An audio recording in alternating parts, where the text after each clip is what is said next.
Hola, buenas noches a todos, bienvenidos de nuevo a este pequeño rincón del cinéfilo y muchísimas gracias por escucharme.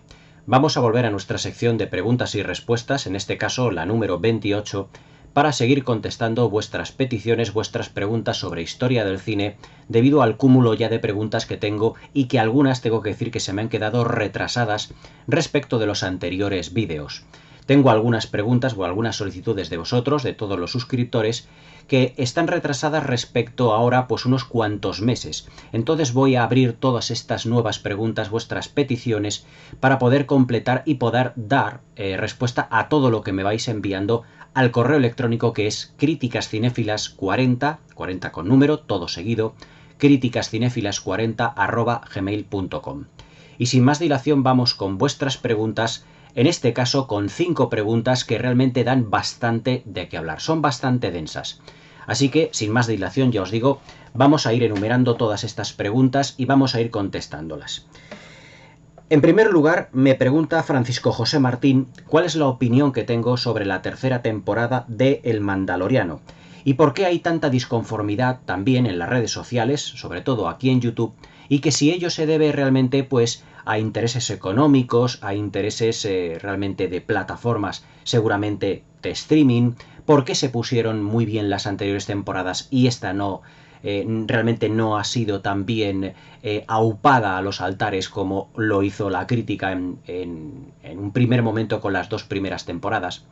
Vamos a ver, yo, Francisco, te tengo que dar pues mi opinión más sincera como siempre. Yo hace aproximadamente, creo que fue hace 2 años, por Navidad, cuando contraté la plataforma de streaming en Disney Plus, que yo la contraté por dos razones muy evidentes. Primeramente, para ver todas aquellas películas clásicas de los años 40, 50, 60 que Disney tenía en acción real y que yo, pues, por motivos de compra de DVD, sí las tenía en VHS grabadas de televisión, pero sobre todo en DVD y en Blu-ray no habían sido editadas, muchas de ellas aquí en España. Y la segunda razón por la que yo contraté la plataforma de streaming al Disney Plus fue precisamente por ver El Mandaloriano, las 2 temporadas que estaban entonces en la plataforma y que tantísimas buenísimas críticas había dado en ese momento. Yo me uní pues a ese grupo de personas, de críticos, de personas que hacen reseñas aquí en YouTube, diciendo que realmente pues las 2 primeras temporadas, sobre todo la primera, porque hice la review, la reseña de la primera temporada, de la segunda no, pero se puede decir que, sin temor a equivocarme, que la segunda temporada también pues tiene el mismo estilo de narración, la misma puesta en escena, el mismo desarrollo de personajes y sobre todo una dosificación de lo que era la acción, la aventura y el desarrollo de los caracteres realmente muy importante, muy buena. Es decir, las 2 primeras temporadas del Mandaloriano lo que más destacaban realmente era por la originalidad de todo lo que era el argumento. Y sobre todo un personaje, Baby Yoda, que luego nos enterábamos de que se llamaba Grogu, que para mí era uno de los personajes más deliciosos que se había creado dentro del universo de la Guerra de las Galaxias. Pero sobre todo era por ver a un personaje, el Mandaloriano, Mando, como le llaman en la serie, que era un personaje muy ambiguo. Era un personaje que podía ser realmente mortífero, mortal, en todo lo que eran los combates, pero a su vez tenía un trasfondo de bondad que siempre te daba a entender que podías identificarse con ese personaje. Y luego lo que se refiere a la puesta en escena, te estoy haciendo, digamos, una review, así como muy de andar por casa para lo que eran las 2 primeras temporadas, para contrastarla con lo que ahora va a ser la tercera, porque no vamos a desentrañar todos los secretos de la tercera temporada, pero sí te voy a dar lo que es mi opinión respecto de las 2 primeras y por qué en calidad ha pegado un bajón. Pero sobre todo destacaban las 2 primeras temporadas por tener una puesta en escena un tanto sombría y sobria. ¿Por qué? Porque se asemejaba mucho a la puesta en escena, en lo que era el diseño de producción y la dirección artística de lo que eran las películas de la trilogía original, sobre todo la primera de 1977, de la Guerra de las Galaxias. Es decir, aquella película que George Lucas hizo con un presupuesto realmente medio tirando abajo, pero que le dio muchísima imaginación a lo que era el argumento, en el desarrollo de un cuento de hadas en el espacio. Con las 2 primeras temporadas del Mandaloriano, sobre todo con la primera, eso es lo que ocurre.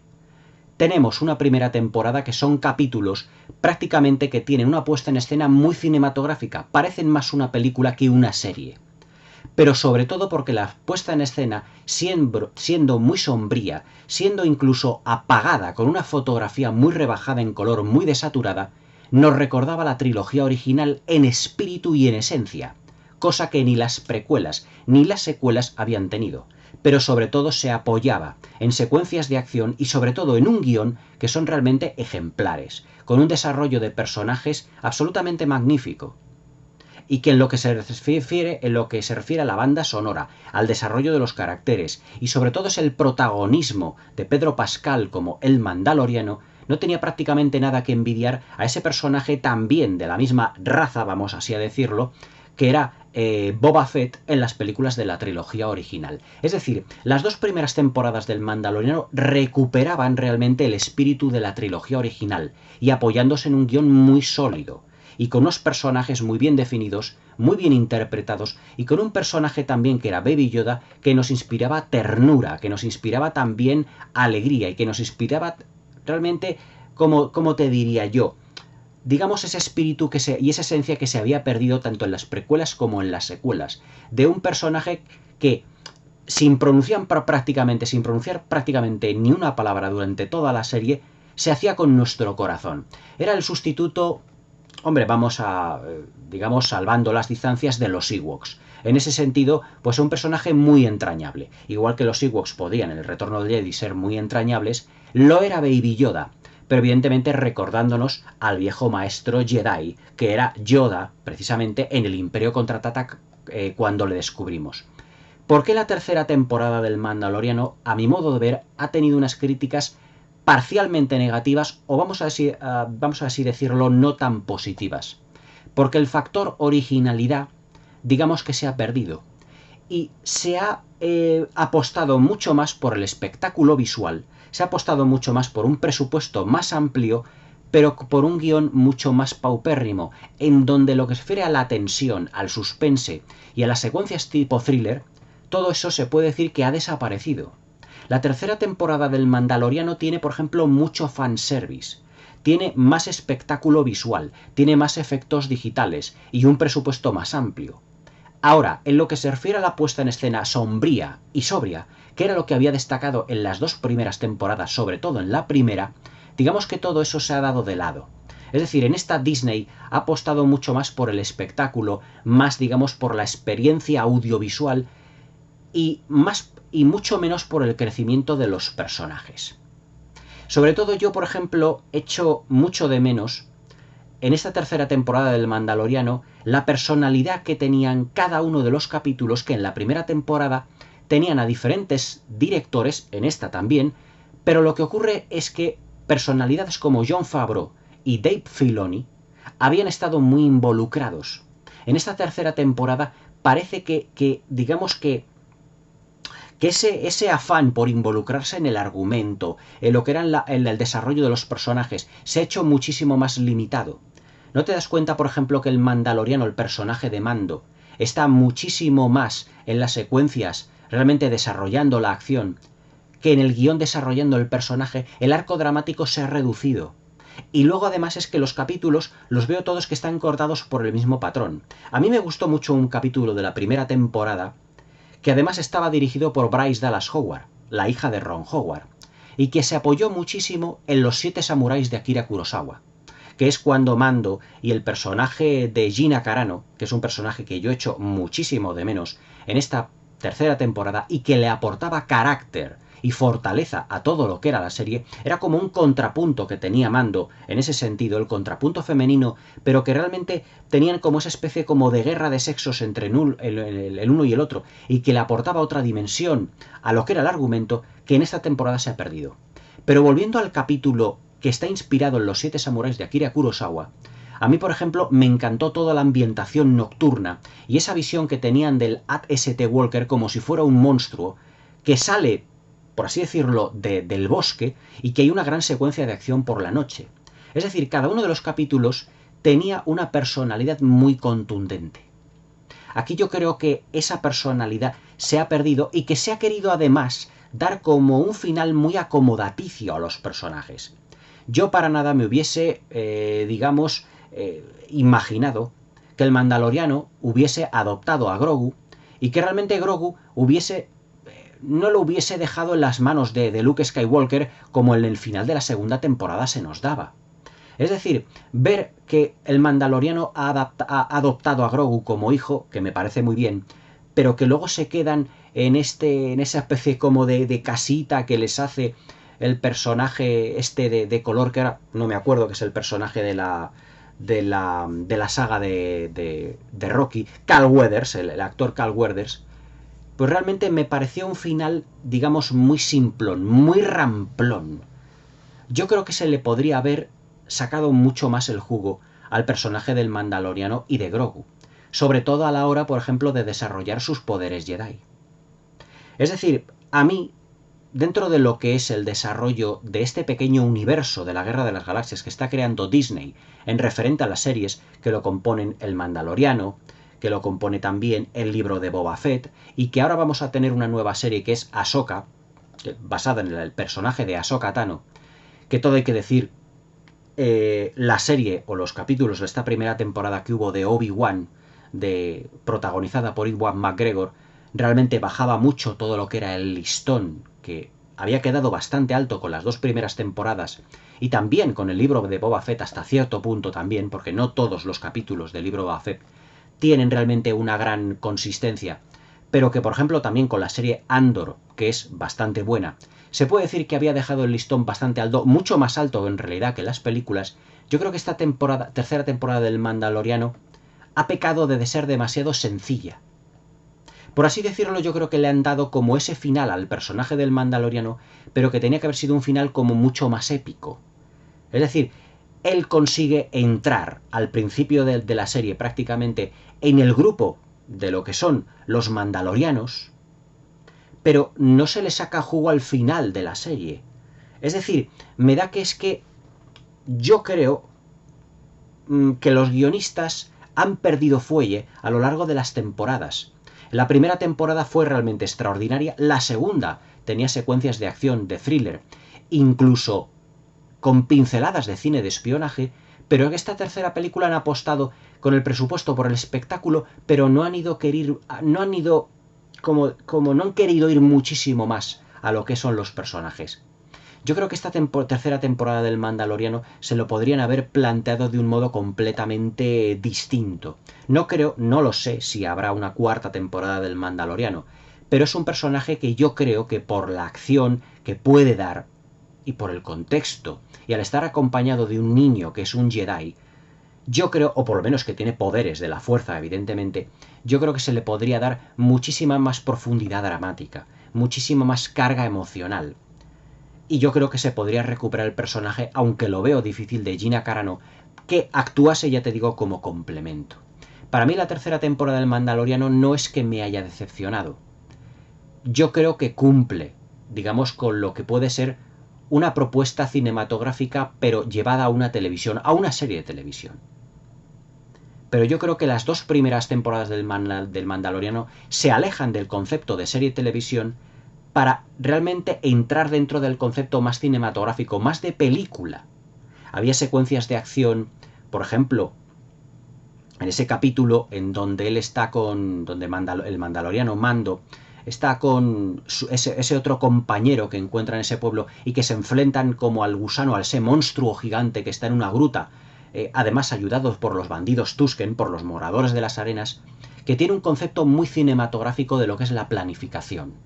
Es decir, parece que ese capítulo, que prácticamente, si mal no recuerdo, duraba casi una hora, estaba más destinado a estrenar en un cine que en televisión. Sin embargo, en esta tercera temporada no me da a mí la sensación de que se haya planificado los capítulos en el sentido de que se haya expuesto o que se haya querido superar a sí mismo la serie. Yo creo que se podría haber sacado muchísimo más jugo. ¿Y cuáles son realmente los pilares que tiene el Mandaloriano como serie de televisión o como propuesta cinematográfica? Un personaje con gran carisma, acompañado de Grogu, que realmente despierta nuestros instintos más infantiles en ese sentido, y que nos hace identificarnos con el personaje. una puesta en escena sombría, pero también adulta, madura, con unas secuencias de acción muy bien planificadas, con un guión donde el personaje va creciendo capítulo a capítulo. Pero en la tercera temporada todo eso se estanca. Y parece que, digamos que el conformismo que hoy en día inunda todo lo que es Disney, todo lo que son las producciones que están dando unos resultados catastróficos en taquilla, yo creo que todo eso, digamos que Dave Filoni y que Jon Favreau no han querido involucrarse mucho más, sobre todo Dave Filoni, y yo creo que han apostado, digamos, por un encefalograma prácticamente plano dentro de lo que es la tercera temporada. Volvemos a tener lo que son los guiños a personajes anteriores, como por ejemplo esta señora mayor que era la encargada del puerto espacial, creo que no sé si era en Mos Eisley, en un sitio de estos, y que bueno, que cuando ve a Grogu dice, ¡ay, mi niño, esto, lo otro! Es que un excesivo protagonismo de personajes que ya habían sido presentados y ya habían sido desarrollados, pero que no hay que incidir tanto en los mismos. Yo creo que la tercera temporada del Mandaloriano no es que sea una mala temporada, pero sí que tengo que decir que no está a la altura de las dos primeras, ni en interés, ni en planificación, sí en presupuesto, pero yo creo que en este caso el presupuesto no ha conseguido prácticamente opacar, no ha conseguido fagocitar las dos primeras temporadas. No ha sido la temporada definitiva. Como espectáculo, ya te lo digo, impecable, pero como historia yo creo que se ha quedado floja al carecer, digamos, de sorpresas cinematográficas. Me acuerdo que en la tercera temporada estaba el personaje de Ahsoka, en ese mundo también muy sombrío, en ese bosque, que aparecía en ese capítulo que era la Jedi, si no mal no recuerdo, o el Jedi, creo que era la Jedi. Yo creo que esa sorpresa de capítulo a capítulo lo hemos ido perdiendo en la tercera temporada. Pero bueno, yo creo que como lo colofón, como cierre, es necesaria, digamos, una cuarta temporada, porque yo creo que es excesivamente acomodaticia. Yo cuando vi en el último capítulo a Mandaloriano, a Mando, sentado con las piernas estiradas y el niño a su lado en esa casita como de campo, vamos, de campo, entiéndeme, muy de la Guerra de las Galaxias, pero como muy sencillo, yo me dije, ¿qué ha sido del final épico de las otras dos primeras temporadas? ¿Me comprendes lo que te quiero decir? Yo creo que en ese sentido los guionistas no han estado finos. Mucho espectáculo, pero por ejemplo a ese monstruo que tienen en las profundidades de lo que es esa caverna donde realmente estaba el planeta de los Mandalorianos, se le podría haber sacado mucho más jugo. Al igual que en el ascenso de Skywalker, en la tercera temporada del Mandaloriano hay ideas que son interesantes, pero que no las han exprimido. O a lo mejor es que es una presentación de ideas para una hipotética cuarta temporada. Eso ya no te lo puedo decir. Pero tal y como está de temporada, la tercera del Mandaloriano para mí me resulta pobre. En ese sentido yo creo que la construcción del universo de la Guerra de las Galaxias por parte de Disney en series, yo creo que es más interesante y está más planificada y los guiones son más adultos, más serios y más maduros que las películas que han filmado hasta ahora, a excepción de Rogue One, que me parece una película excepcional. Pero yo creo que la serie del Mandaloriano pide a gritos una cuarta temporada para que realmente no veamos al Mandaloriano como ese personaje, digamos, que ha dicho, bueno, pues me voy, me retiro, me quedo con el niño que adopto. Hombre, es un personaje que está diseñado para la aventura y para la acción, no para quedarse sentado en el porche de una casa, sinceramente.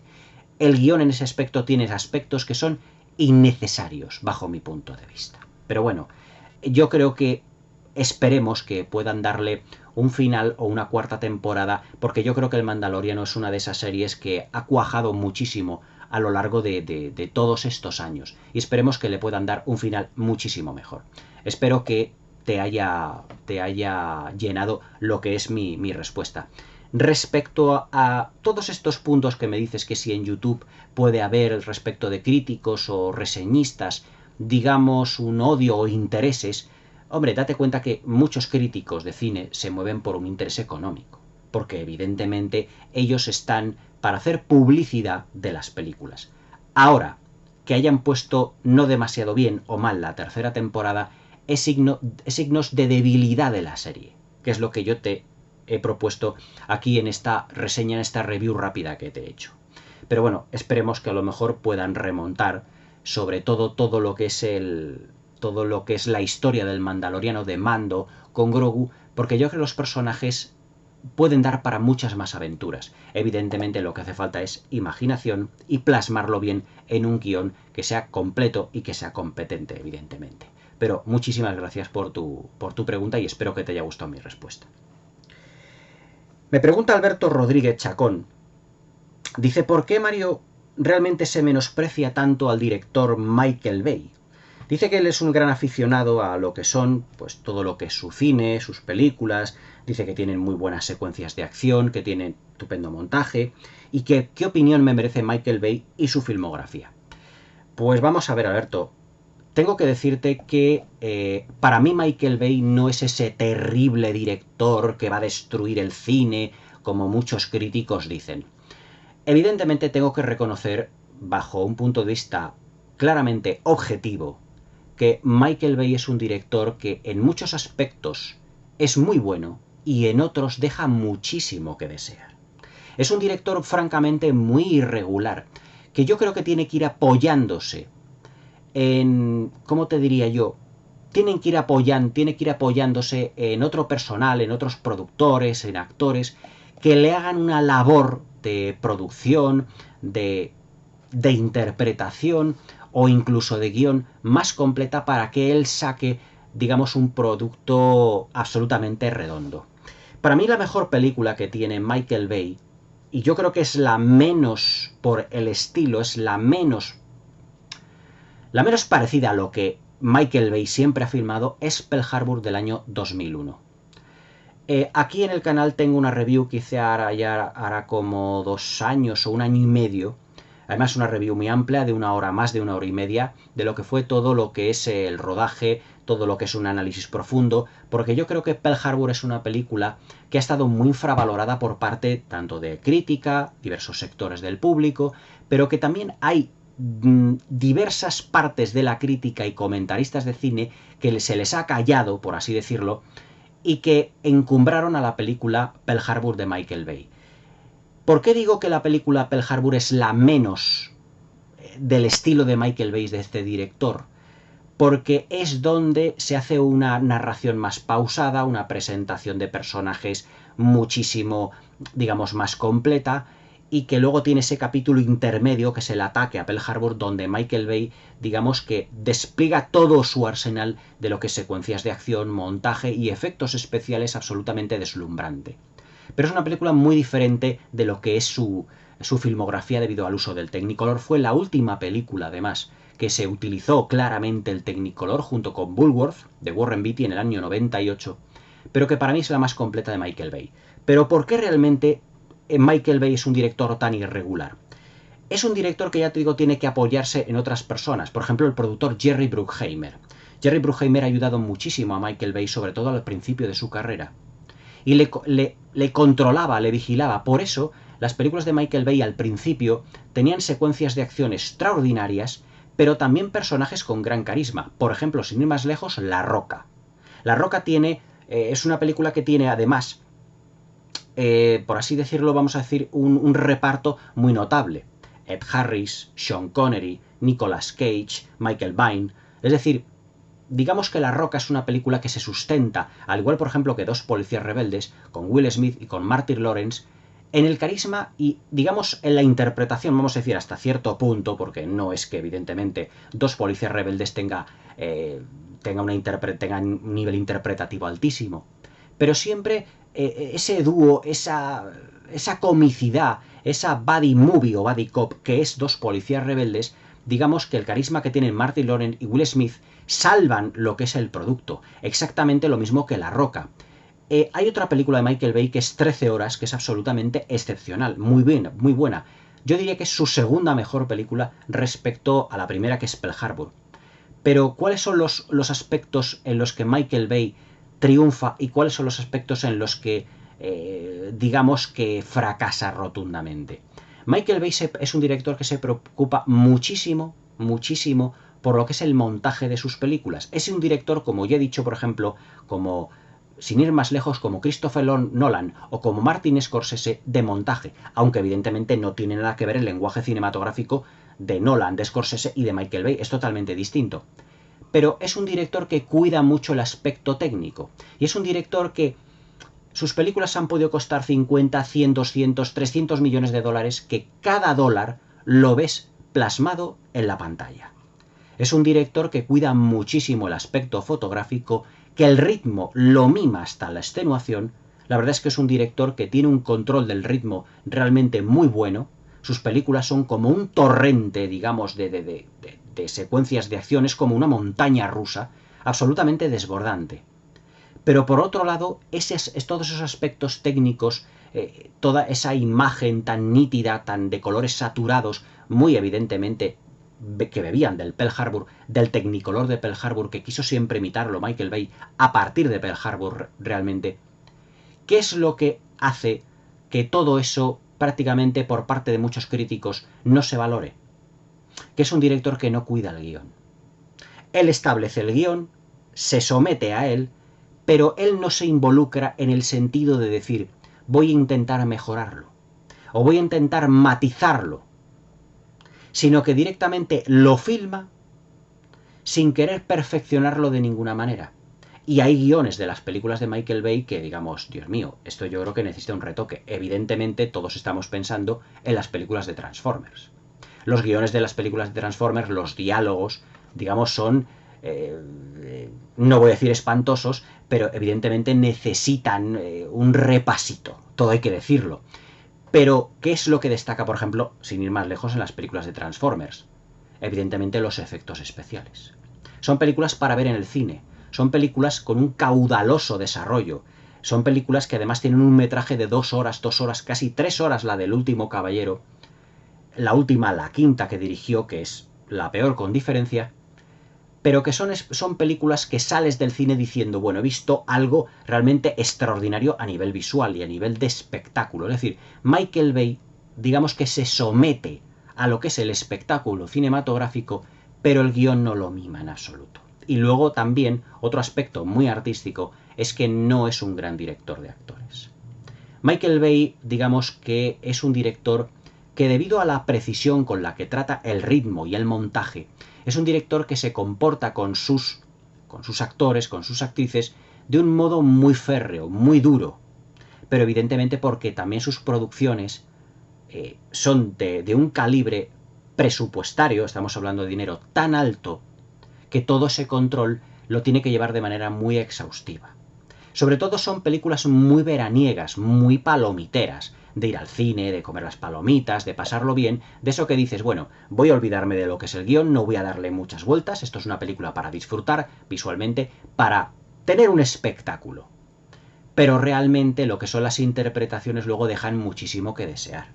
O sea, por ejemplo, Megan Fox en las 2 primeras películas de Transformers, digamos que es una interpretación que es muy de piloto automático. Esto lo digo yo, bueno, en muchos vídeos lo digo. Muy de piloto automático en el sentido que parece que no se está creyendo para nada su personaje. Y eso es un lastre para la película. Evidentemente no son películas... Cuando uno va al cine a ver una película Michael Bay, no va a ver ni una gran historia ni unas grandes interpretaciones. Pero hombre, al menos unos mínimos sí que tiene que cubrir la película. Y las películas de Michael Bay en muchos aspectos no cubren esos mínimos en lo que se refiere al aspecto puramente artístico del film. Lo técnico está fuera de toda duda, pero lo artístico, ya empieza a cojear realmente la película. Por ejemplo, eso no le pasa ni a Pearl Harbor, no le pasa a La Roca o no les pasa a 13 horas. ¿Por qué? Porque tienen, digamos, unos actores, unos protagonistas como son Sean Connery, Kate Beckinsale, como te diría yo, Nicolas Cage, Josh Hartnett, Alec Baldwin, que realmente le dan categoría y le dan un peso específico. Por ejemplo, Pearl Harbor tiene un reparto coral magnífico. Y claro, se ve mucho más la mano en la dirección de actores de cada uno de ellos que del director Michael Bay. Si le echas un vistazo realmente a mi review de Pearl Harbor, verás que digo que la película está dividida en 3 partes. La primera parte es una presentación de personajes muy al estilo del cine clásico de los años 40, sencilla pero con un arco narrativo muy completo. La segunda parte, lo que es el ataque a Pearl Harbor, aquí es donde ya, pues digamos que Michael Bay pues, hace todo lo que es las secuencias de acción fantástica, como en todas las películas. Y la tercera parte, digamos que termina de completar el arco narrativo de sus personajes. Pero hay mucho más corazón, por ejemplo, en el personaje de Kate Beckinsale en Pearl Harbor que en todas las películas de Transformers juntas. Porque ni Shia LaBeouf, ni Megan Fox, ni su elenco de actores, Anthony Hopkins en la quinta está terrible, todo hay que decirlo, y eso que es un actor como la copa de un pino, ahí te da a entender que no es un director Michael Bay que cuide el aspecto artístico de sus personajes para que sean creíbles, para que tengan un grado un poquito de carisma. Ni siquiera Mark Wahlberg en la cuarta y en la quinta película le consigue dar, digamos, un cuerpo a la película para que digas, es una película redonda, ni muchísimo menos. Por eso, evidentemente, por parte de muchos sectores de la crítica, Michael Bay es un director maldito. Pero eso sí, hay que reconocer que es un director que ha creado escuela. Es decir, es un director que, debido a lo llamativo de su fotografía, cómo utiliza la iluminación, el montaje completamente como si fuera una montaña rusa, muy rítmico, con un control del ritmo brutal. Evidentemente todo eso ha creado escuela. Yo muchas veces he oído a amigos míos decir, no, es una película al estilo de Michael Bay. Pues ya te estás dando cuenta de que el estilo, por así decirlo, el estilo de Michael Bay, evidentemente es un guión que hace aguas por muchas partes, unas interpretaciones, ya os digo, muy de piloto automático, muy los actores no tomándoselo en serio, pero eso sí, un apartado técnico absolutamente maravilloso.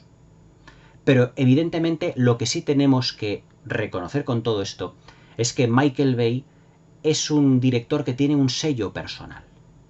Es decir, es un director que tú reconoces una película suya por los diálogos tan cochambrosos que tienen, las interpretaciones tan de barraca de feria, pero eso sí, con una fotografía exquisita, montaje acelerado y con un uso del sonido, de lo que son los travelings, de lo que son todos los recursos audiovisuales, por así decirlo, prácticamente a plena potencia. Y eso, hay que decirlo, todo hay que decirlo, es un sello personal. Sello personal que muchos críticos no lo reconocen. Pero aunque odien su cine, tienen que reconocer que Michael Bay ha creado un estilo. No me atrevería a decir que Michael Bay es un autor, porque evidentemente sí, tiene mucha personalidad, pero le falta contundencia en muchos apartados. Autores Clint Eastwood, Christopher Nolan, Martin Scorsese, Spielberg. Evidentemente su estilo es muy reconocible. En Michael Bay también, pero tiene muchas cosas que tiene que depurar para que se le considere un autor completamente redondo. Pero sí que es un director que ha creado estilo y que muchos también han copiado. Sin ir más lejos, Guy Ritchie. Guy Ritchie en sus películas de repente te mete secuencias que no es que sea de acción, pero te acelera el proceso narrativo de los personajes y de su arco dramático, con vaivenes incluso dentro de la misma línea narrativa que dices, a ver, me tengo que centrar en el personaje, ¿qué es lo que ha pasado? O sea, ese estilo también visualmente muy rompedor, todo eso proviene de Michael Bay. Y todo hay que decirlo, es un director que a día de hoy tiene mucho poder en Hollywood. Su última película, la de Plan de Huida, esta de la ambulancia de estos, no me acuerdo ahora quién eran los protagonistas, no la he visto la última, pero si me puedo hacer con ella ya os haré una reseña. Y tengo que reseñar más películas de Michael Bay aquí en el canal, porque realmente todo esto que os estoy contando me gustaría desarrollarlo para que lo vierais aplicado a cada una de las películas que tiene. Solo he comentado Pearl Harbor, la que yo creo que es su mejor película, pero quiero hacer una review de La Roca, de 13 horas, y de Dos policías rebeldes, al menos la primera. También hay que decir que Michael Bay, y con esto, esta pregunta ya la termino, Alberto, tengo que decir que Michael Bay realmente es un director que en lo que se refiere a cine de acción ha recuperado mucho de aquellas películas de los 80 que a mí particularmente me gustaron tanto. En el sentido de que había muchas películas de acción de los 80. El otro día mismamente estuve viendo Comando de Arnold Schwarzenegger, que la tenéis aquí comentada en el canal, que dices, en lo que se refiere a acción, explosiones y efectos especiales, es fantástica. Pero luego los diálogos y las situaciones son completamente irrisorias. No te lo puedes tomar, realmente no te lo puedes tomar en serio. El primer plano, o prácticamente la presentación del personaje Schwarzenegger, es caminando llevando un tronco del árbol al hombro. O sea, eso ya te das cuenta de que no te lo puedes tomar muy en serio. Pero ese sentido socarrón, ese sentido como muy de andar por casa, yo creo que Michael Bay lo ha recuperado, sobre todo en Dos policías rebeldes, que fue su primera película, en 1995. Evidentemente homenajeando a las buddy cops, a las buddy movies, que en los 80 tuvieron tantísima importancia y tantísima fama y popularidad. Con La Roca ocurre 3/4 de lo mismo. Es una película que homenajea mucho el cine de los 80. Y es un director que además en las secuencias de acción no utiliza tanto, no tira tanto de efectos digitales, sino que a él le gusta meterse, como digo yo, en el barro, y filmar las secuencias de acción, incluso poniendo a los actores y a los especialistas muchas veces incluso en peligro. Es decir, Michael Bay es un director que en ese sentido se mete mucho en el fango de lo que son sus películas y las vive. Y yo creo que todo eso también merece un pequeño reconocimiento. Pero cuando haga más reviews de las películas de Michael Bay, sin duda ya veréis todo esto aplicado a cada uno de los títulos de su filmografía. Pero bueno, subjetivamente tengo que reconocer que a mí Michael Bay me gusta. Es un director que me agrada. Es un director que sé que no se va a tomar muy en serio la película en lo que se refiere a la historia. Pero sé que cuando voy al cine a ver una película de Michael Bay, sé perfectamente lo que voy a ver. Y sé perfectamente que voy a ver un gran espectáculo. Y sé perfectamente que voy a ver colorines y robots gigantes y ataques y persecuciones imposibles y coches volando por los aires y más explosiones y más explosiones. Pero como espectáculo palomitero, oye, pues, ¿por qué no? Y una última cosa, el cine de Michael Bay no es pretencioso. Porque hoy en día hay mucho cine demasiado pretencioso, sobre todo lo que es el cine de los superhéroes, estos, sobre todo las de Marvel, que pretenden tener mucho halo de solemnidad y se quedan en nada. Sin embargo, Michael Bay no pretende dar solemnidad. Michael Bay es un director que no engaña a nadie. Es decir, tú sabes que cuando vas a ver una película de Michael Bay, lo que te espera. Es como si Michael Bay estuviese en la taquilla diciéndote: vas a ver acción, efectos especiales y muchas explosiones, pero de historia olvídate. O sea, por así decirlo, deja el cerebro en casa, en ese sentido. Pero realmente vas a ver un gran espectáculo de 2 horas y media, 3 horas, tremendo, donde se ha gastado, vamos, hasta el último dólar en hacer estallarlo todo. Pero es un director que no es pretencioso y que no engaña a nadie. Y yo creo que eso hoy en día en Hollywood es un valor, digamos, a conservar realmente. Me pregunta Manolete Fernández Andaluz si le podía recomendar películas de aventuras del Hollywood clásico. Hombre, te puedo recomendar muchísimas. Ahora seguimos con esto. Y me dice que qué opino sobre el libro de la selva de 1967. Pues mira, vamos a enlazar estas dos cuestiones en una sola. Te puedo recomendar que la mejor versión, vamos así decirlo, del libro de la selva es una grandísima película de aventuras filmada en 1942 por los hermanos Korda. Si no los conoces, los hermanos Korda fueron unos hermanos, eran 3, Vincent, Alexander y Zoltan, que eran húngaros, se afincaron en Gran Bretaña, en Hollywood, en muchas partes del mundo para filmar sus películas, y nos regalaron realmente películas absolutamente maravillosas. Por lo menos 3 títulos magníficos, como director, productor y como diseñador de producción, porque eran 3 hermanos. Te puedo decir que la mejor versión de El libro de la selva es la de 1942 de los hermanos Korda, protagonizada por un actor británico, pero también de origen hindú, llamado Sabu.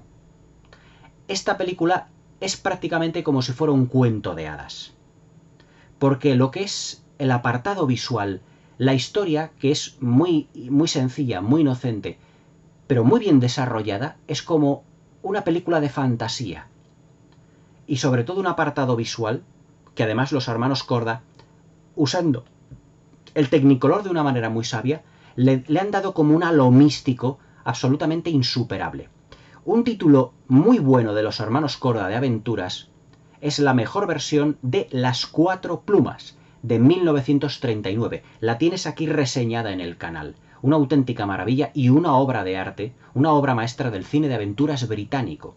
Todas aquellas películas de aventuras tipo aventuras coloniales, de los británicos en la India, se puede decir que Las cuatro plumas de 1939 es la mejor. Ahí tienes un título. Ya llevamos dos. El libro de la selva, de 1942, protagonizada por Sabu y de los hermanos Korda, y también de los hermanos Korda, Las cuatro plumas de 1939. Son dos producciones británicas, no son de Hollywood, pero son muy clásicas, muy al estilo de lo que se filmaba por aquel entonces en Hollywood. También tengo que decir que Michael Powell, un director británico que es el favorito de Martin Scorsese, a las órdenes de Alexander Korda como productor, filmó en 1940 una nueva versión de El ladrón de Bagdad, que es una auténtica maravilla, también protagonizada por Sabu. Es un remake del Ladrón de Bagdad de 1924 de Raoul Walsh, que para mí es la mejor y más importante película de aventuras de todos los tiempos. El Ladrón de Bagdad de 1940 es una auténtica maravilla. Aquí en Madrid, en España, en el canal autonómico de Telemadrid, todos los veranos, al principio, cuando yo terminaba lo que era la escuela, el colegio, ponían mucho la del Ladrón de Bagdad y siempre me quedé maravillado. La he recuperado en Blu-ray y la comentaré aquí en el canal porque es una auténtica maravilla. En lo que se refiere al libro de la selva de 1967 tengo que decirte una cosa. Para mí, la época dorada de Disney, en lo que se refiere a dibujos animados, está entre 1937 y 1959.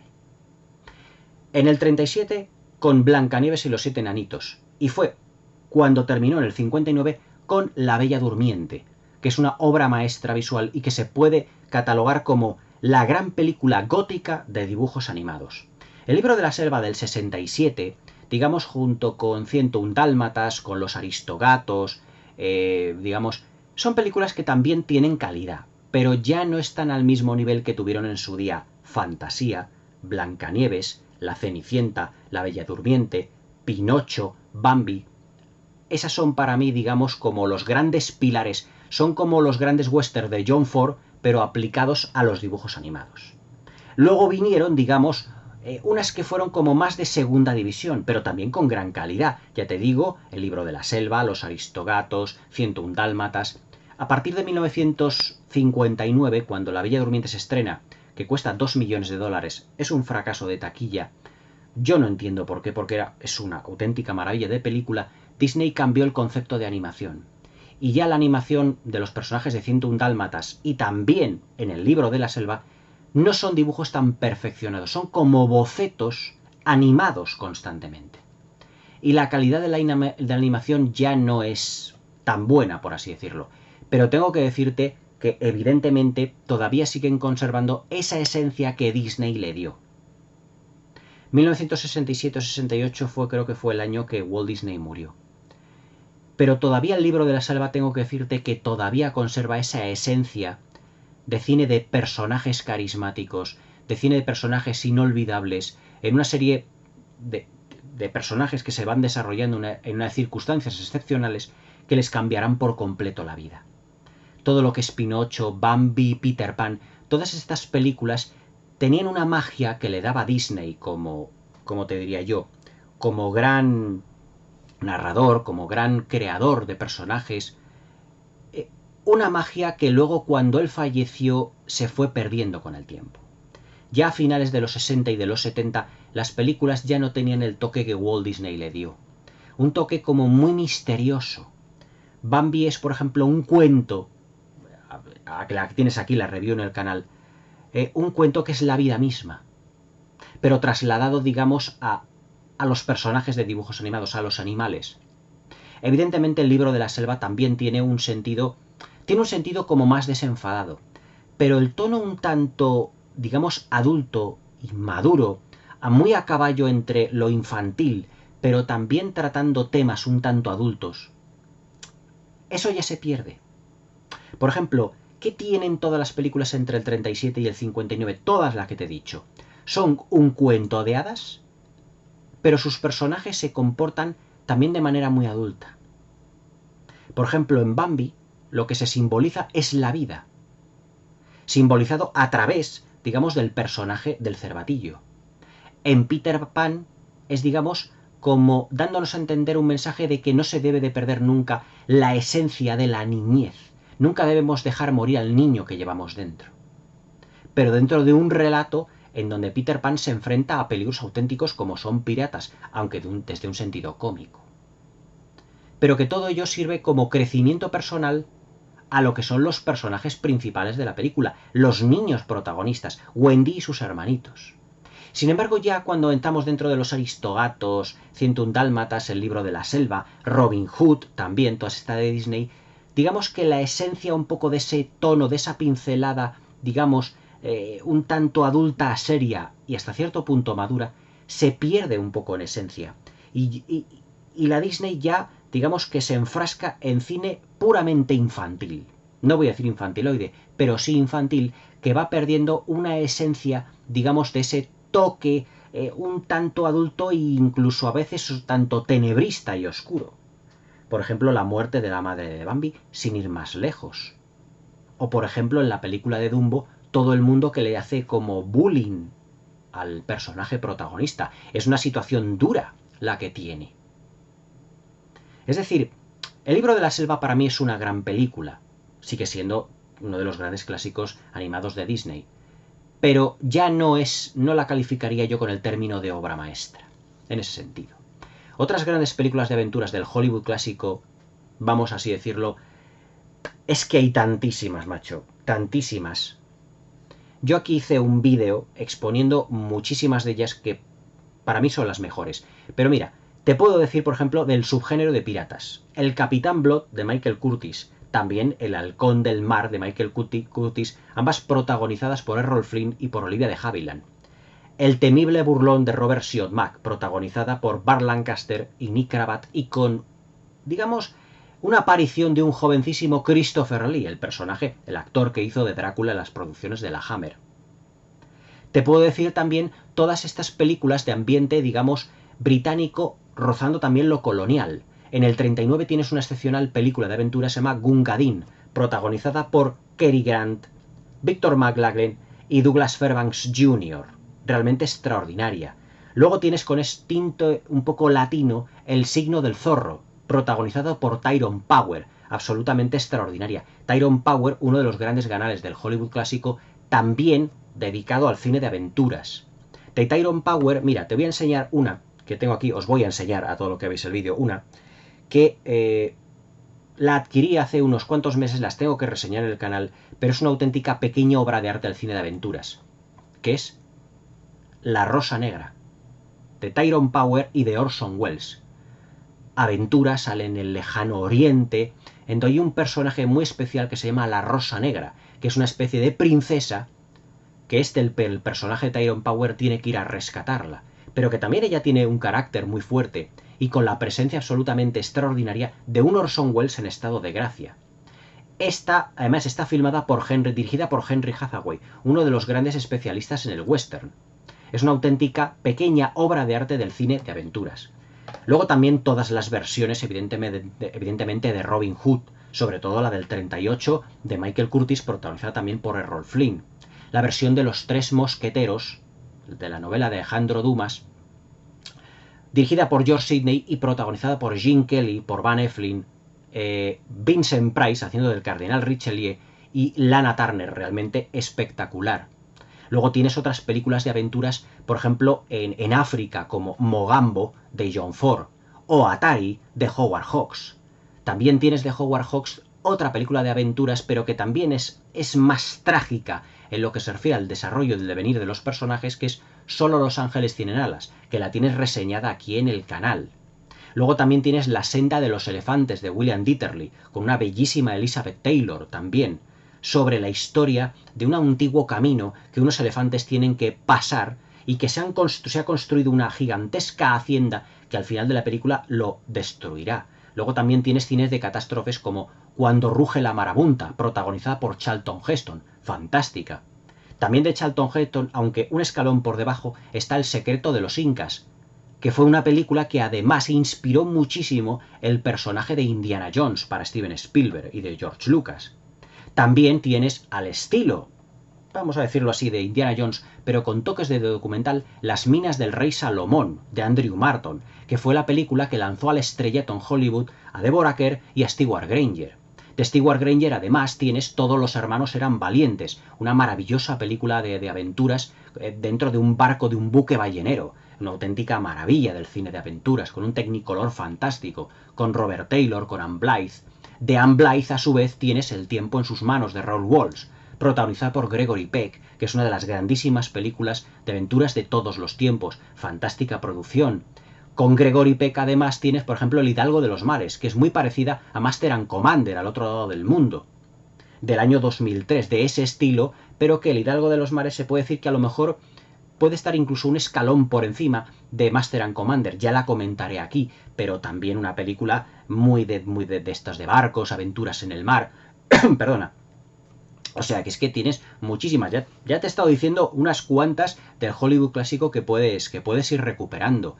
Mogambo, La Rosa Negra, Las minas del rey Salomón, Gungadin. Otra, por ejemplo, que se me ocurre ahora mismo de lo que son aventuras coloniales, esta un poco más antigua, es Tres lanceros bengalíes, de Gary Cooper. A su vez de Gary Cooper tienes, por ejemplo, Dos maravillas, de Cecil B. DeMille, que es Policía montada del Canadá, que es una especie de western, pero con unos escenarios naturales que son absolutamente fantásticos, y también Los inconquistables, con Gary Cooper y con Paulette Goddard, que es mezcla entre aventuras y el western. Atención en esta película a Boris Karloff haciendo de indio, no os lo perdáis. O sea, el personaje que hizo de la criatura de Frankenstein en los años 30, en esta película haciendo de indio. Es que había muchísimas películas de aventuras dentro del cine clásico. Los inconquistables, Policía montada del Canadá, La Rosa Negra, Todos los hermanos eran valientes, Robin Hood, El halcón del mar, Solo los ángeles tienen alas. De las versiones de Robin Hood tienes muchísimas más. Los tres mosqueteros, Las minas del rey Salomón. Tienes grandísimos clásicos. Cuando ruge la marabunta, La senda de los elefantes, El secreto de los incas. Tienes muchísimas películas de aventuras, vamos, aventuras clásicas muchas. Yo aquí en el canal he comentado muchas películas de aventuras. Es mi género favorito. Es mi género favorito. Pero vamos, películas de aventuras, yo creo que es dentro de mi filmoteca, es de las que más tengo. Pero vamos, tienes aquí ya material para ver. Me pregunta Miguel Mingorance, me dice Miguel, si en el hipotético caso de que hiciera una review de Superman 2, ¿cuál sería la versión que comentase? ¿La de Richard Lester o la de Richard Donner? Porque efectivamente, tal y como me pones en el correo, Miguel, hubo, digamos, como una problemática que se pueden establecer paralelismos con la Liga de la Justicia de Zack Snyder. Es decir, cuando se filmó, vamos a ver, Superman 2 de Richard Donner, la filmó prácticamente casi a la vez que el Superman de 1978. Prácticamente seguidas las rodó, a la vez. Es decir, terminó una y prácticamente comenzó con la otra, de la cual ya tenía unas secuencias rodadas. Lo que pasa es que Richard Donner, dentro de lo que era la productora, pues no se llevó especialmente bien con algunos productores, al igual que le ha pasado a Zack Snyder. Entonces llamaron a Richard Lester, al igual que llamaron en su día a Joss Whedon, y Richard Lester tuvo que reiniciar prácticamente el rodaje y pues crear una película, no vamos a decir completamente nueva, pero sí filmar muchísimas secuencias que ya habían sido filmadas anteriormente, pero dándoles un toque que ya no tenía Richard Donner. Evidentemente, yo, dentro de lo que es el estuche que ya os he enseñado, sobre todo cuando hice la review de Batman Vuelve y de la primera de Superman, la versión que viene es la de Richard Lester, que es, digamos, la oficial, la que se estrenó en 1980. Luego, en el año 2006, creo que pues se recuperó la versión de Richard Donner creo que recuerdo en un pack exclusivo con DVDs. Yo no me hice en ese momento con ellos. Y yo la versión de Richard Donner no la he visto. Yo he visto la de Richard Lester, que es, digamos, la versión oficial. Es decir, por ejemplo, ocurre lo mismo con la Liga de la Justicia. La versión que se estrenó en cines es la de Joss Whedon y Zack Snyder. Es más, yo cuando vi la versión de 4 horas de Zack Snyder, muchas de las secuencias que yo pensaba que había filmado Zack Snyder, mejor dicho, muchas de las secuencias que yo pensaba que había filmado Joss Whedon, realmente las había filmado Zack Snyder.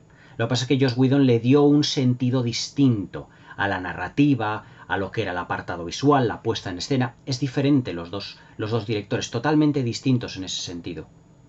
En Superman 2 evidentemente ocurre pues prácticamente lo mismo, por lo que he oído de la versión de Richard Donner, que digamos que difiere en bastantes cosas de la de Richard Lester, pero yo la que he visto, ya te digo, es la de Richard Lester. Y no vamos a poner hipotético caso, Superman 2 la reseñaré aquí en el canal, y la versión que voy a comentar es la de Richard Lester.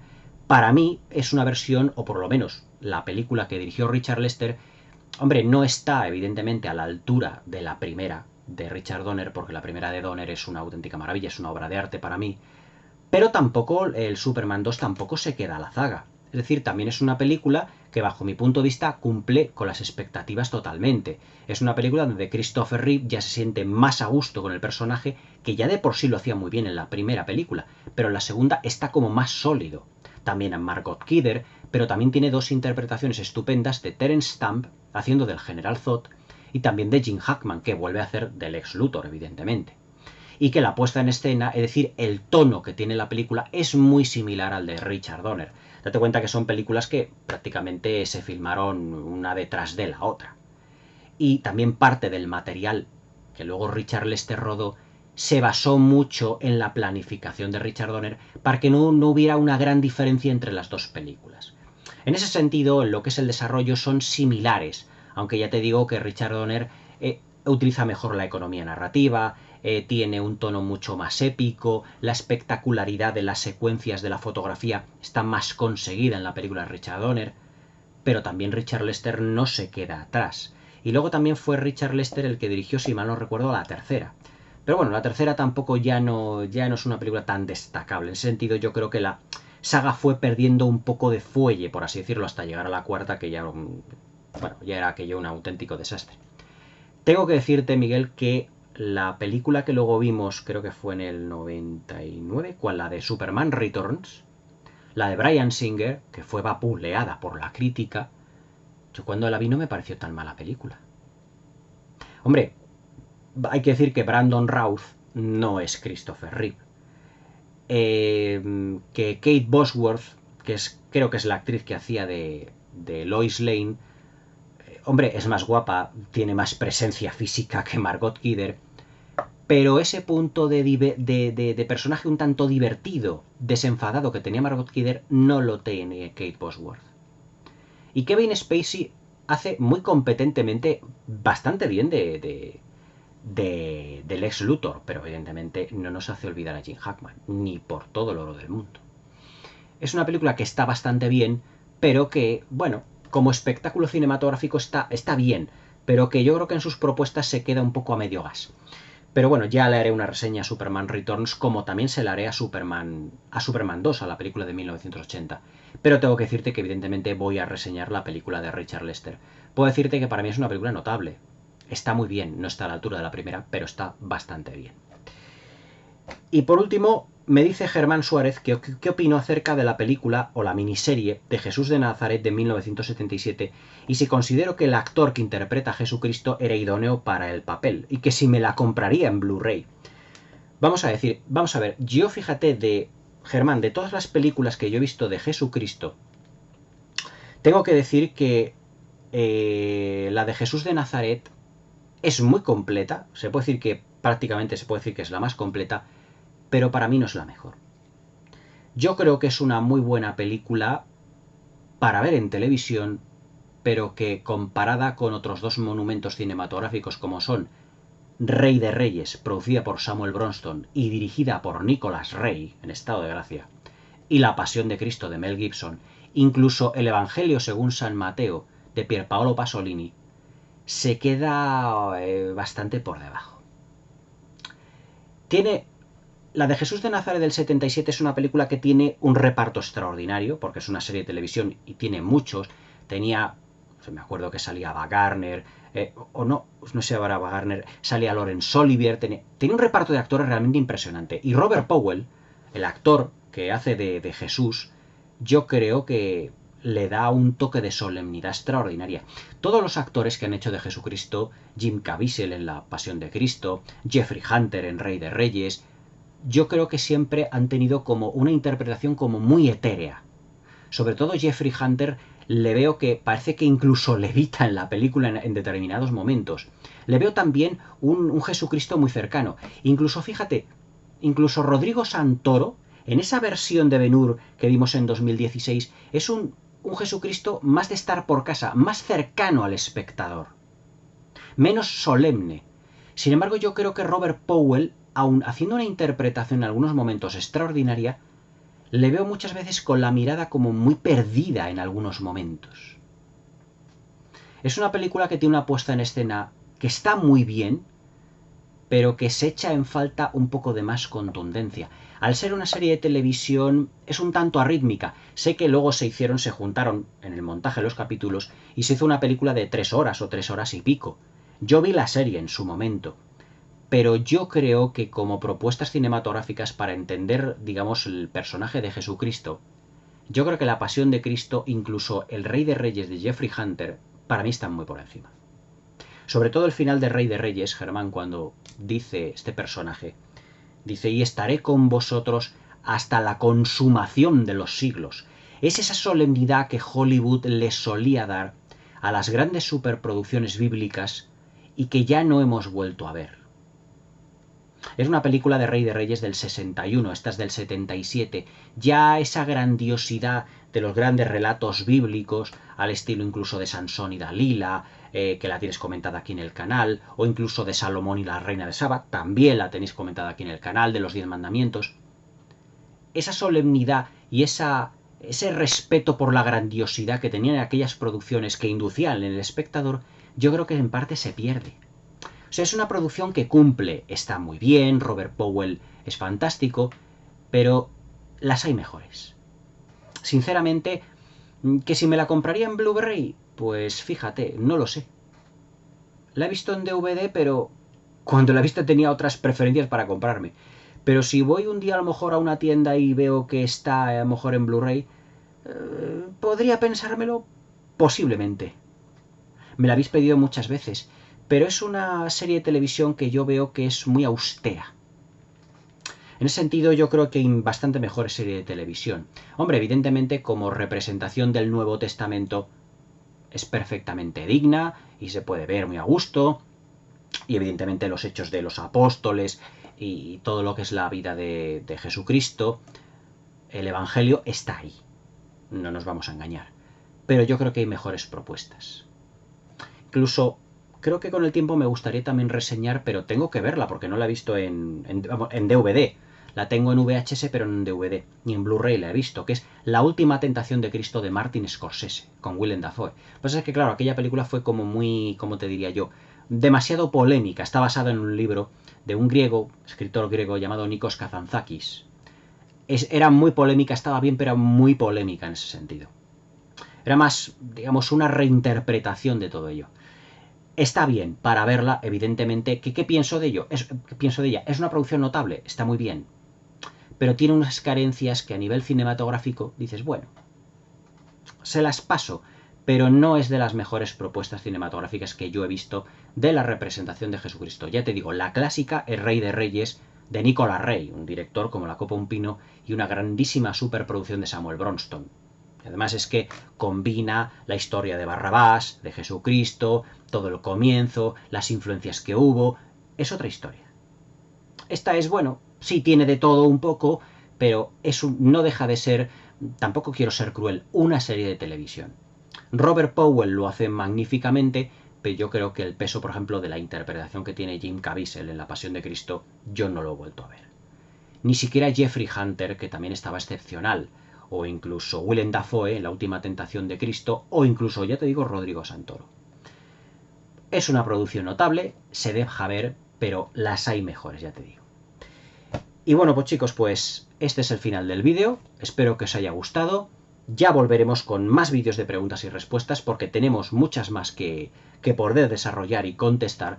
Y evidentemente os recuerdo que podéis enviarme vuestras preguntas a críticascinéfilas40, 40 con número, @gmail.com. Todo junto, críticascinéfilas40 @gmail.com para más preguntas y respuestas. Espero que os haya gustado este vídeo, que tengáis una buena velada y hasta mañana.